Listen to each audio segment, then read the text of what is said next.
welcome to another edition of Chazzwins. I'm your host, Chaz Burke, and today we have the privilege of being joined by Mrs. Teresa Hawthorn.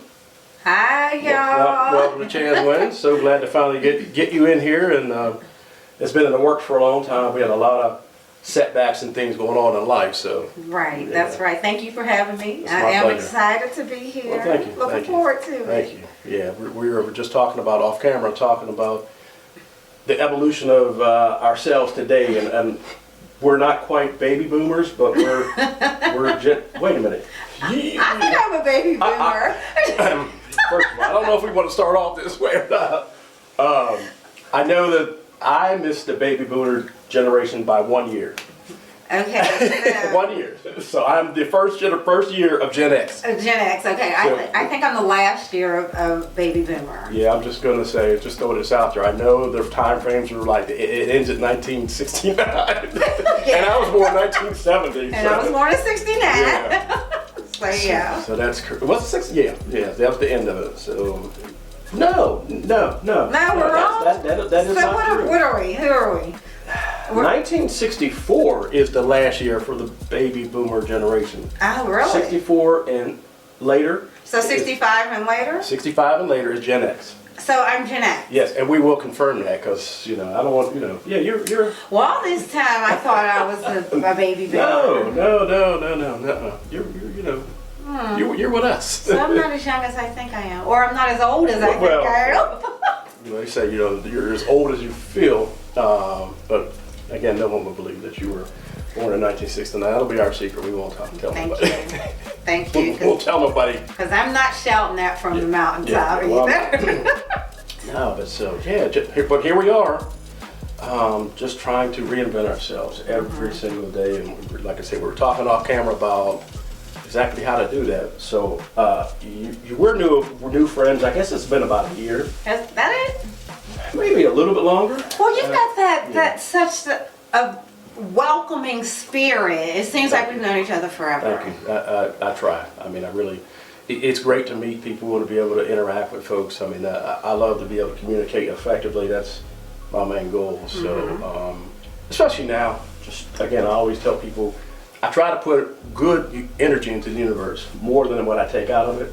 And that's something that I learned at this point, because it wasn't always the case when we were younger. I'm sure you can relate with some of your experiences in the past, but thank you. And we just, that's my driving force, to be able to do that, so going forward. Absolutely, because you do get back what you put in. Absolutely. Absolutely. You're absolutely right. We learned that a little bit. We learned it before, but we ignored it. We did. We got caught up in living life and being grown, so-called grown, you know what I mean? And so now we know. But we know better, we do better. I like that. So you're full of, that's why I was happy to get you in here, because you're just full of so many positive sayings and stuff, which I really appreciate, because again, when you want to change yourself, and you realize you do introspect on yourself, and it's like, I gotta do something different. Absolutely. So, before the pandemic, I was thinking, before I turned 50, I'm like, I always wanted to be like, do stand-up and comedy. I've always been a class clown, and I just played around with stuff. But then I just started getting more serious and throwing it out there. So, and I tell people, I make fun of myself first, so I don't care. Yeah, you do it first. I have to, and I like the results. So it ain't for everybody. Good. I'm sure you could definitely identify with that too. But we were acquaintances. My oldest daughter. I think you've worked together as a singer. Yes, the lovely Cassandra. Thank you so much. This is my segue into your background as part of it. It's being a singer, so your titles would include singer, songwriter as well. Yes. Actress, entrepreneur, mother. Absolutely, grandmother. Yeah, I'm okay with that. That's right. Hey, we are grandparents up in here. Grandparents. I am the proud mother of a nurse. My daughter is a nurse. Beautiful. My oldest son is a police officer in the city of Pittsburgh, and he is a U.S. Army Reserve. Reservist. Okay. You got it. And then my youngest child, he is a senior in college. He attends Slippery Rock. So I'm almost. Well, congratulations to you and to your family, because that is a huge accomplishment to have, as we know, our children grow up and start making an impact in the world. Yes. So, but that's them. But for myself, I am a certified life and business coach, Okay. an author, a transformation speaker, and a professional vocalist. So yes, I have. That's a lot. I know. I swear. I know it sounds like a lot, and it's a bunch What of do you titles, think? but it is definitely what I do, who Yeah. I am, what I'm doing. I'm the CEO of Turn Up Your Life Motivation, and we are a women's empowerment organization where we help women move from point A to point B in their lives. If they're feeling stuck because they lack self-confidence Right, and they right. have dreams that they want to bring to life, then Turn Up Your Life Motivation is where we help them do that. That's awesome. You, as in your background, where did that come from? Or where did that drive come from as far as you getting into this motivational seat? And I know. short as a backstory. It's always a backstory, always. So, I would always see folks in life, doing what they like to do. And it always seemed like there was always a sad story behind, That's true. them. They had a sad story. And I would always say, well, I don't have a sad story. Is this necessary? Do you need a sad story? Well, I do have a story, and it can be perceived as sad, but what I discovered along the way is that it doesn't have to be sad. Right. Everybody has a story, everybody has impact, everybody already has what they need on the inside of them to create impact in life. Right. So as far as I'm concerned, my story begins when, Drum roll. So, Get down to it. Right. Where's the tea at? I'm from the Hill District. Okay. And, the historic Hill District, we've got so much going on in the Hill. That's Monica. She's Right? from the Hill. Monica's from the Hill? Absolutely. Yeah. Okay, that's right. So the Hill District. So you can call it whatever you want. You can call it the ghetto. You can call it the hood. You can call it the slums, whatever. But it is historic, and it was home to me. Yeah. It is. So my mother married when I was 7, and we moved to Ben Avon. Okay. Are you familiar? I am. I know this. I'm a driver. I'm out and about. Okay, so we moved to Ben Avon. For those of you who don't know, Ben Avon is like what, on the outskirts It of is. the just, north side? Just outside the city. Yeah, just Route outside 65. Yeah, right, 65 north. So now this is correct. Now Right, this right. is during 1977. Ooh, okay. And Yeah, okay, this is important. Elvis died that year. Okay, I'm not saying I'm an Elvis fan, but I'm just saying this is important. But I remember. Okay. So How many of y'all can actually say that? Some of y'all, Elvis, they're Googling we know Elvis. when Elvis died. Yeah. Okay, so we moved from the Hill District to Ben Avon, and everything was different. Right. The visual connection was different. The sensual, the smelling connection was different. Yeah. What I heard around me was different, and the way I was treated was different. It was a bunch of Caucasian people, and they were not kind to this little 7-year-old. Oh my goodness. Yeah. So, Yeah, I so can identify with that. So they were not kind to the 7-year-old. So Dr. Briscoe, I went to Aleo Weil in the Hill District, and Dr. Briscoe was the principal at the time, and my grandmother worked there. So it was home, and so the whole night. So it was just family in the Hill District. Right. Go over here, and it's like I was in the land of Oz, and not even like I think the land of Oz is a little kind. I think I was like in Hannibal's lair. And I know it might sound dramatic, but I'm serious.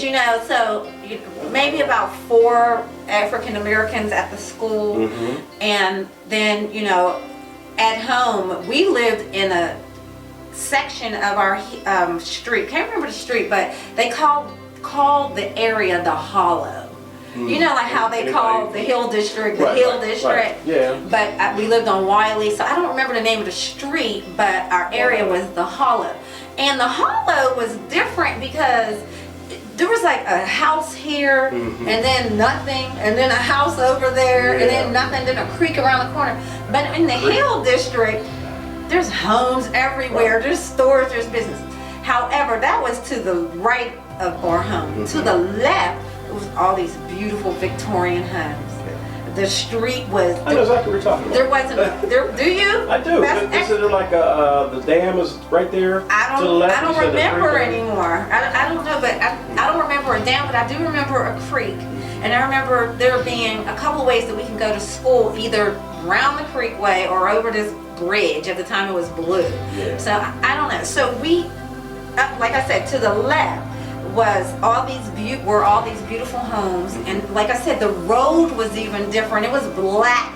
And it was well it was nice, paid. right? Yes, Right? No potholes. Everything was No cool. trash. I was like, we talk about this. exactly. Yeah. So one day, I asked my mom if I can. We were just new there. I said, Mom, can I go outside? So I go outside, and there was these kids, a bunch of girls on their porch up the street. But every time I would ask if I can play with them, they couldn't play. All of a sudden, they had to go in the house to eat. It's 2 o'clock in the afternoon. You gotta go to dinner now. And I see how I remember this. Yeah. So okay, got used to that happening. My mother told me not to go up there anymore, so I didn't. So one day I was just outside. And I said, "Well, I'm gonna go to the store." So I'm just taking in the scenery as I'm walking to the store. It's beautiful, and I'm like, wow. I mean, I can feel everything, Chaz. Like I remember it. I remember the sun hitting my skin. I remember the wind blowing. I remember. So I'm walking up to the store. Nothing happened. Coming back from the store, there were about 6 or 7, 12, 11, 10-year-olds throwing the football in a circle. And I remember standing there waiting for them to stop throwing the ball so that I can proceed. And they didn't. It just took so long. So I just stood there like a good little girl because I knew I couldn't go in the street. And I didn't want to go into nobody's yard, so I just waited. So they stopped finally. And is my story getting too long? No. Okay, so. Look, kick my feet up. So they stopped suddenly. So I walked. I began to proceed through the circle, and then all of a sudden, this football hit me, and it hit me like right here. And the next words that I heard were, "What you doing on my street, nigger?" I'm 7. Yeah. The tears came down my face as if they were on cue, and they knew that they would be summoned like right then and there. So my walk to the store was optimistic. It was like full of life. I was innocent. But my walk home, I hung my head low. It was crazy. 7 years old, I didn't even know what the heck was going on. Needless to say, when I got in the house, my mother had to scare it out of me for one thing, because I wasn't even trying to tell her, because I knew that she was getting ready to go full mama bear mode. So she said, "Teresa, what's wrong with you?" When I walked in the door, I said, "Nothing." Now, you know, I was holding back because I had already cleaned up my face before I walked in. 7, you remember? I said, "Nothing." She said, "Yes, it is." And she had company. She asked her company to leave. She said, "If you don't tell me, I'm going to whoop your behind." Switch. You better tell me. So I told her, "They called me a nigger. They hit me with the football." Oh, I just went out. She went full mama bear mode. Yeah, I bet. So she did not wait for my stepdad to come home. I was like, "No, let's wait for daddy. No. She marched me up there. Get up there. It's like a scene on a Western. Ain't nobody outside. The tumbleweed is, there's no tumbleweed. But I'm just saying. Pittsburgh, but I got it. Thank you for the visual. I was just saying. And she got to knocking on doors. Knocking on these folks' doors. I'm scared, like, no, Mom, let's go. First person answered the door. Ignorant as heck, slammed the door in her face. Second person, nobody answered. Third person, no, my son said he didn't do it. So it was that situation. She stood out there screaming at everybody. I was like, "Mom, we're going to jail." I was so scared. So we go home, but that one experience was enough to like create a perspective about Caucasian folks that I shouldn't have had about all of them. And so that experience, because what happens is our childhood experiences shape our internal maps. They do. And I thank you for sharing that too. I'm going to let you finish, of course, but I just wanted to piggyback on that I had the same experience, the same experience growing up, and so I was born in Pittsburgh. We moved from Detroit, Pittsburgh, upstate Michigan, Battle Creek. But while we were in Pittsburgh, we always lived in like public housing projects, and then the same thing in Michigan. But there was a point this struck a chord when you said your community. I felt like where we lived, first of all, we never seen white people until we got on a bus or until we went downtown. Yes. So here we are in this protected black cocoon, where you knew the rules, you knew everybody, everybody's mom knew everybody. Our neighborhoods. And I remember 1976. Like you do yesterday, because I remember the centennial, whatever was going on. America was 1976. It was whatever it was. I don't know. The bicentennial, somebody celebration. It was an important time. It was, right? No, we can't remember. But I remember that. I remember seeing the flags and everybody, yeah. But busing, we were getting bused out from the projects out to this place called Orchard Park. Or was it Orchard Park? I don't even remember. But it was out there. But it was out of the city and out of the projects, and again, like you said, it was like 4 black kids, My brother was one of the other students, there was like maybe one other boy or girl, whatever. So you stood out all the time, and you felt the tension. Like you said, the neighborhoods were better, the roads were clean, there was like stores and stuff, and people were happy. Not that we weren't happy, but they were just like doing the things that white folks do. They were just enjoying their privilege. And, we're just like, okay, well, we got to go to this new school. So, and right away, the impact was like, kids would stare at you funny. They wouldn't want to play with you. But in class, they would kind of pick on you. Our clothes weren't necessarily as nice as theirs or whatever, But we didn't know we were missing anything. And I remember one time, real quick, we were riding our bikes and we started to encroach on their neighborhood lines out of the projects and go further up down the road, and me and my friends and their dad just happened to be there. Me and my brother and my 2 friends, Doug McGee, actually. Doug, you watching this, right? Battle Creek, Michigan. He went to Michigan State, played basketball, and had a great career.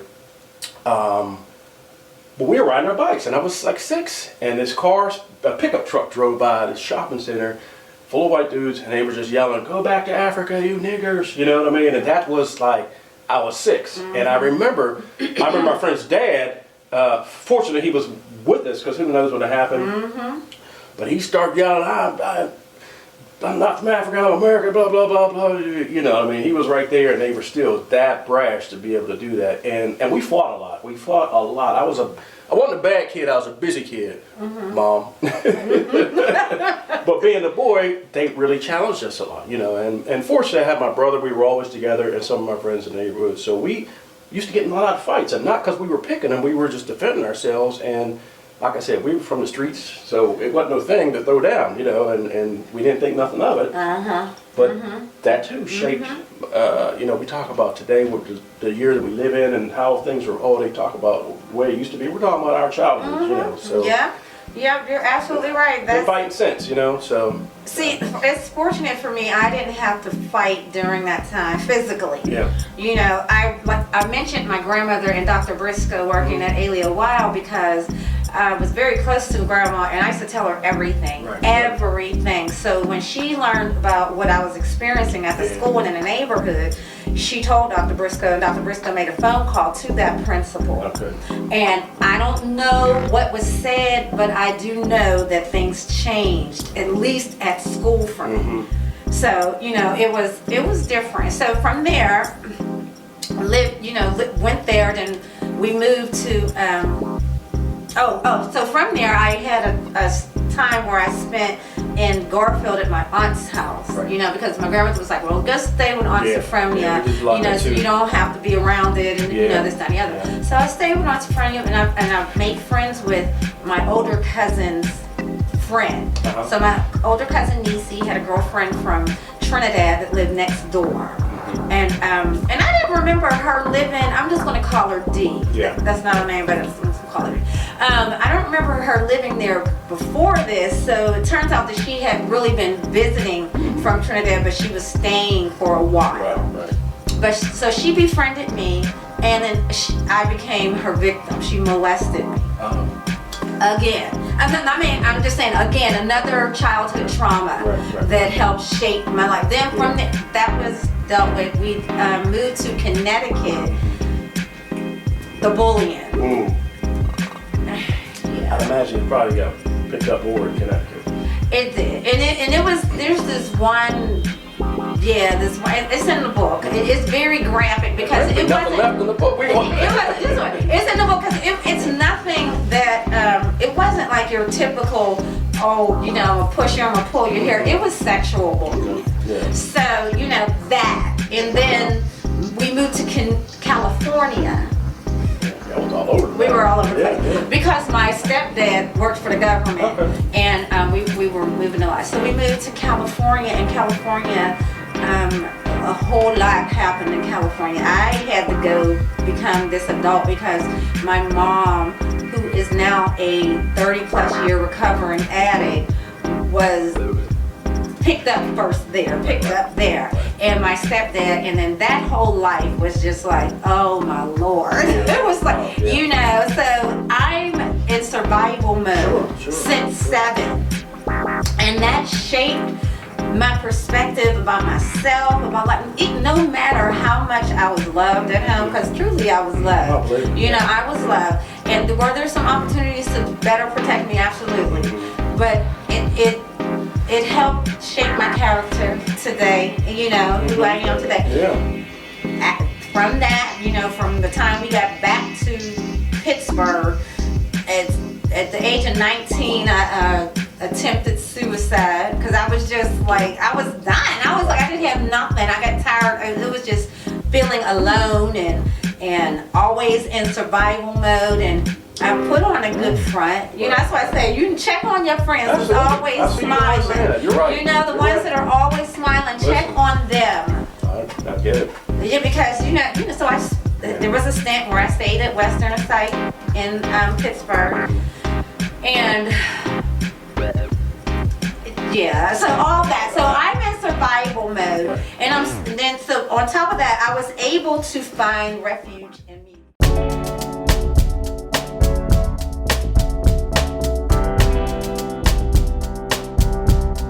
All right, here we go. It's story time.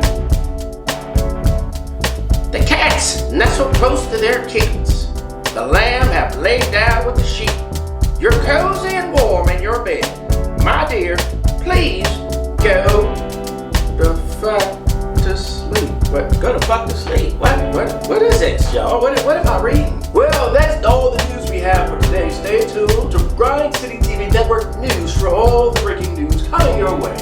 That is all for now. Ta-ta, cheerio, chip, chip, chip, and we'll see you in those streets.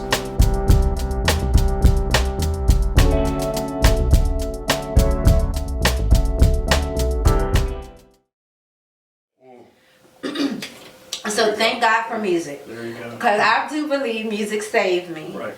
I know it did. I remember when my mother came to visit me. Well, the first few days in the Western Site, I was just numb. I was just like, Sure. I didn't even really want to kill myself. I was just seeking attention. Absolutely. You know, Absolutely. you know, that sort of Absolutely. thing. But I was just really down and out. And the doctors were asking my mom, well, what's happening? Like what's, you know, what's going on in her life? And nobody had any answers.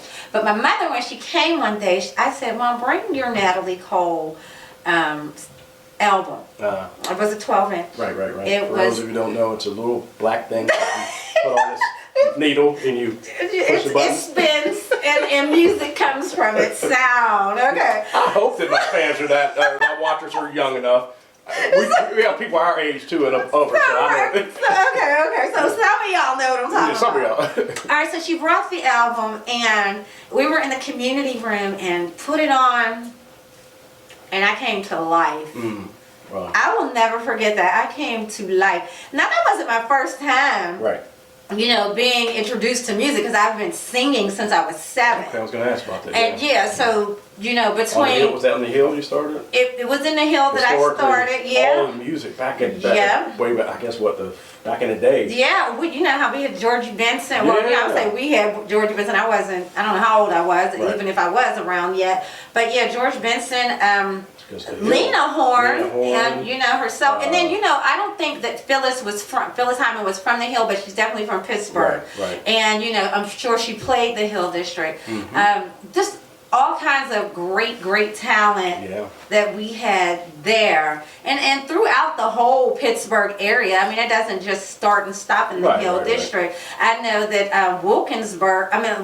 Westinghouse High School reared a whole lot of awesome musicians. In between New York and Chicago, my parents tell me Pittsburgh was the city in between New York and Chicago as far as entertainment and the mecca for like us and things. So absolutely, and I think that our greatest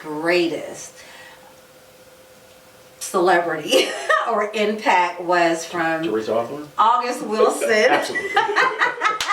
August Wilson. Okay, so August Wilson, the most impactful, I think, and maybe most famous, that's come from the historic Hill District. Right. That's come from home.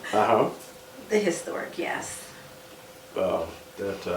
So, I mean, your journey has been amazing, and like yourself, again, it's not about me, but I share some of those experiences too, like we talked about the racism at an early age, and even though there are different circumstances, I dealt with like PTSD after my last deployment. I still do.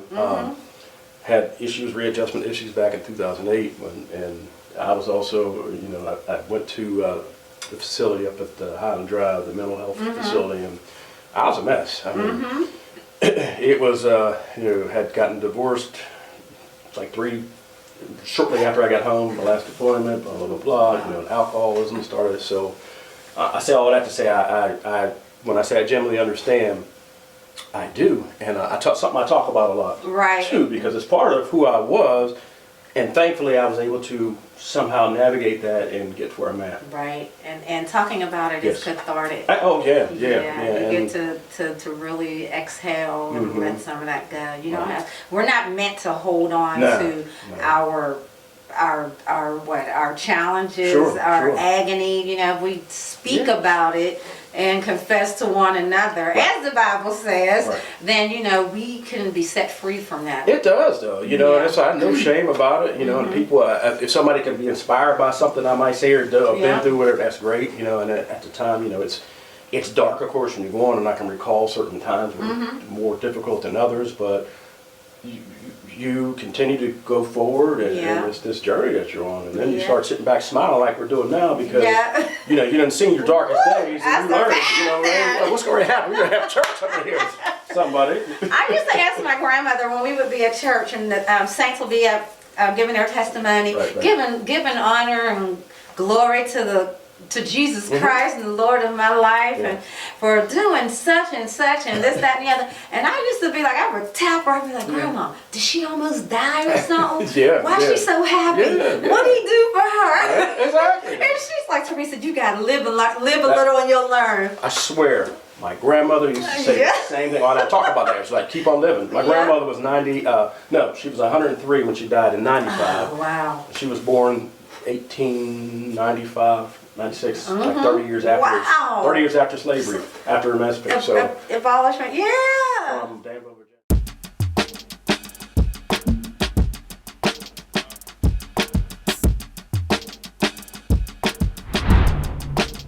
Savon's legendary podcast.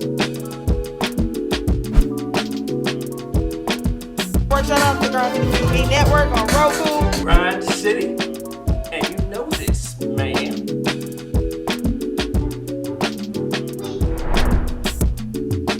It's like right place, right time, out of nowhere. So what you saying?